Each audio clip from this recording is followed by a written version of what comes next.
I must have been 13 or 14 years old, and I had just had an amazing summer in Israel. There I was in the car on the way to the airport, and I remember turning to my uncle and saying, "Uncle Danny, I'm going to be back. I'm going to make Aliyah." And he turned to me with a bit of sadness and a twinkle in his eye, and he said, "Well, Tam, we'll see." I remember being so disappointed at that moment that he didn't believe me. He didn't get it that I was different. I really would make Aliyah. Well, here I am. Uncle Danny was right about that outcome. Turns out that life is a lot more complicated than it seems at 13. And living as a passionate Zionist in America is a lot more complex than I might have anticipated. But that moment and how I felt in the car is one of many moments that makes up the larger story I tell myself and my kids about my love for Israel, my commitment to Israel, and yes, my life decision to live here in America. Now, as adults, many of us have had moments like this, and we all have our ways of stitching together the tensions we may feel between our strong feelings for Israel and our choice to live here in America. And it's different for each of us, but it works somehow. But how do we communicate that tumble of things collectively to the next generation? Our kids and students learn from us why Israel is so important to us, and they learn from us what we hope Israel will mean to them through the story about Israel that we tell them. A story that has tensions in it, no doubt. A story that we may or may not be conscious that we're telling them. And I wonder, do we have a coherent story that explains to our kids the place we hope Israel will occupy in their lives? I must submit to you that I'm not sure we do. Now, when I say story, I don't just mean the moments that we share or the stories that we tell or the courses that we teach. But by story, I mean a whole meaning framework made up of many actions and choices. For example, we communicate a meaning framework to our kids when they see us check the news first to see what's happening in Israel, or when we gather them together to daven when, God forbid, tragedy strikes in Israel. We communicate a meaning framework when our kids are little and we dress them in blue and white on Rosh Chodesh, or when we sing Hatikva at our assemblies or Chagigas. We communicate a meaning framework to our kids when we march in the Israeli Day Parade, and when they come to our classrooms and we teach them Gemara and Tanakh in Hebrew. When we celebrate when our graduates enlist in the Israeli army, and when we visit as often as we can, but don't stay to live. What do all these actions and choices add up to for our kids? Well, to be sure, it's a story of love and connection and commitment, and we shouldn't take that for granted. We know that we want our kids to love Israel as we do, to feel as we do that even though Israel is far away geographically, and some of them may not have yet had the chance to visit, that Israel is near and dear to us, that what happens in Israel matters to us, that our lives are intimately connected to the past, present, and future of Israel. And our kids and students, defying the national trends in the American Jewish community, they feel that love. They feel that connection, and we should be proud of it. The thing is, the love narrative, it's not enough. It's not complex enough. It doesn't give our kids enough information to guide them towards navigating this complex life they've been born into, of passionate Zionists living in a vibrant, meaningful diaspora. It's not sufficient to just infuse our kids with a love of Israel. And there's something else. Our love story with Israel may not be coherent enough because it's somewhat outdated. It's time for us to take a close look at the story that we're telling our kids and ask ourselves, can we do better? How are we asking our kids to integrate their Israel consciousness into their budding identities as religious Jews? Are we asking them to consider being a Zionist as the pinnacle of their religious lives? Or maybe it's an add-on, a behind-the-scenes kind of draping. Now, I must admit that I myself grew up inside this story, this love story of the American Jewish community.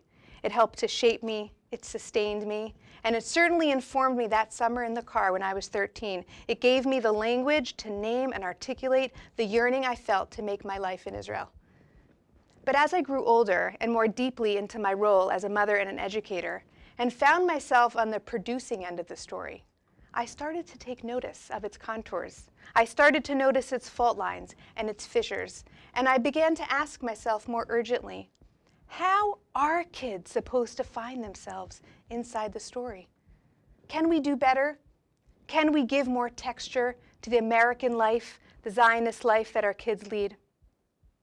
Being a part of the Machon Siach Israel Ed group gave me the unbelievable opportunity to pursue these questions more deeply and to take a look at the day on the calendar where we really produce that story, and that is Yom Hazikaron.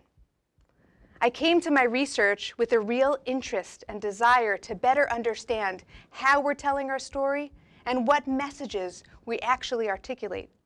And I left the research with a deepened sense that we do many things well when it comes to Israel, and that we have more work to do better. So why study Yom HaZikaron?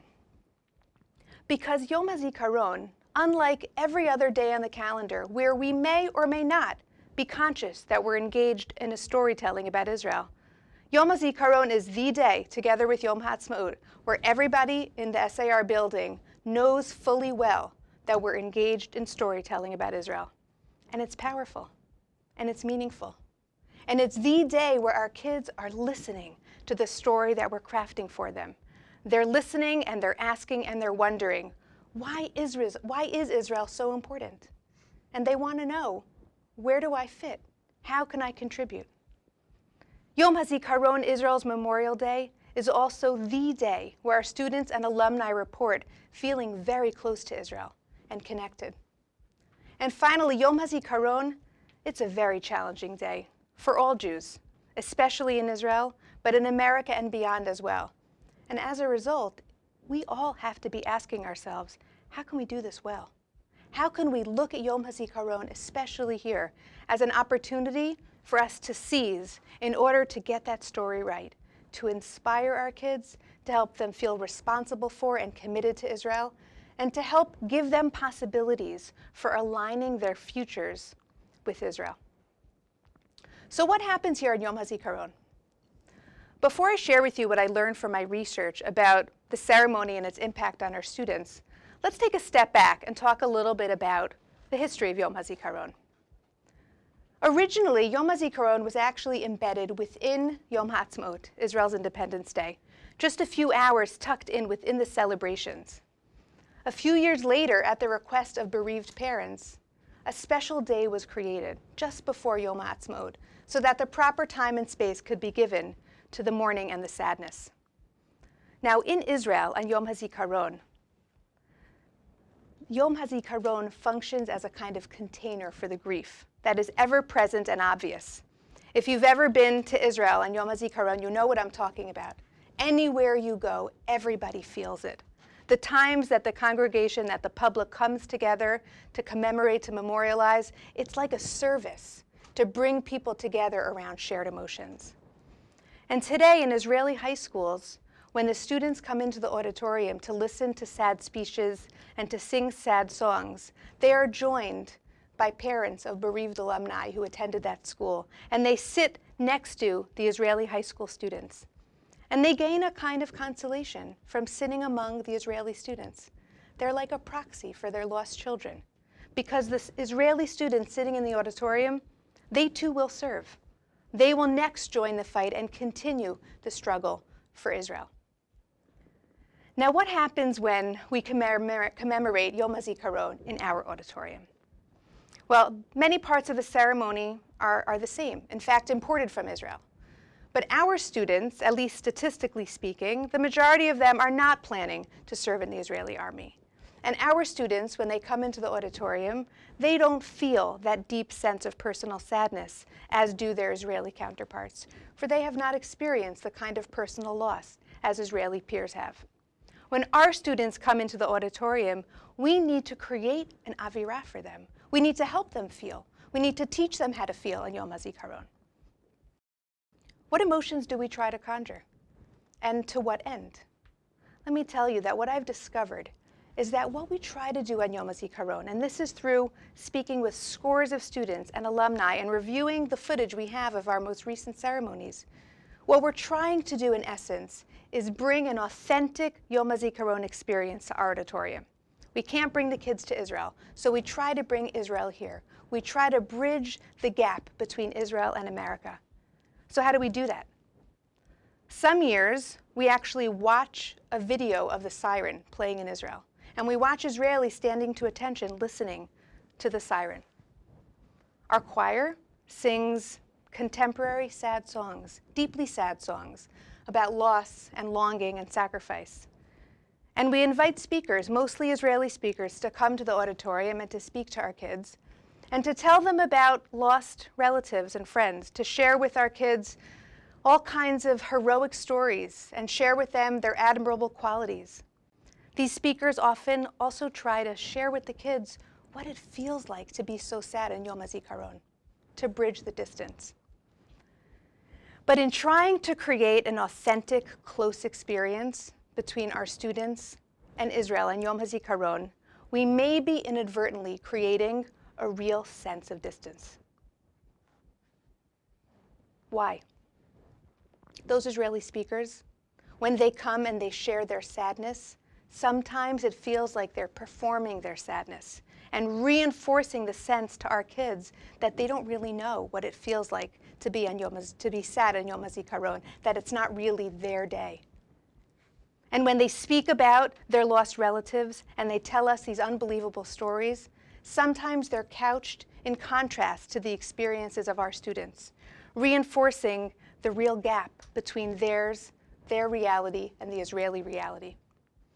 And those songs are not familiar to our students. They don't evoke any associations or memories, if only perhaps a sense of otherness and distance. And that siren, our students are literally peering in, watching Israelis experience Yom Hazikaron from a year before. There's something else.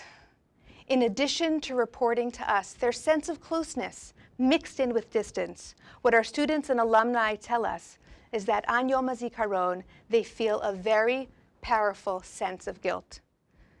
Guilt that they haven't served, guilt that they may not want to serve, guilt that the Israel that they love so deeply was not won or fought by their hands or their parents' hands. And you might say to me that guilt belongs in a diaspora auditorium on Yom HaZikaron. And you might be right. But if guilt is the overriding emotion that our students walk away with on Yom HaZikaron, then guilt will play an outsized role in cementing and clarifying their relationship with Israel on the day where they're listening so closely to our story. With distance and guilt at the center, we're leaving our kids with two very clear options when it comes to playing out their lives as future Zionists. Option number one, move to Israel or join the army. Option number two, stay in America and feel guilty about it. Or actually, option number three, a more devastating third path. If the guilt is too strong and unbearable to deal with, reject the whole thing and sublimate your relationship to Israel. These are not the only options I dream of for my kids and my students. Are they the only options that you are dreaming of? We need to learn how to teach ourselves to instill a sense of commitment and responsibility for Israel without treading through guilt. We need to learn to help our kids see multiple possibilities for aligning their futures with Israel. For starters, let's get busy taking notice of the story that we're telling and think more carefully about what we're trying to say and how we want to say it. And as for Yom HaZikaron, I must be honest with you, I don't have the perfect formula or ceremony that will evenly match all the values that we're aspiring to achieve. But I do know that a necessary first step is to get together and talk about and ask ourselves, what are we trying to do? What are we trying to accomplish? Once we can collectively talk about the story we're trying to craft, the details of the ceremony will fit their place. So consider this talk an invitation to join this vital conversation so collectively we can invigorate and be creative and vibrant together about the story about Israel that we need for ourselves and that we imagine for our children. Thank you.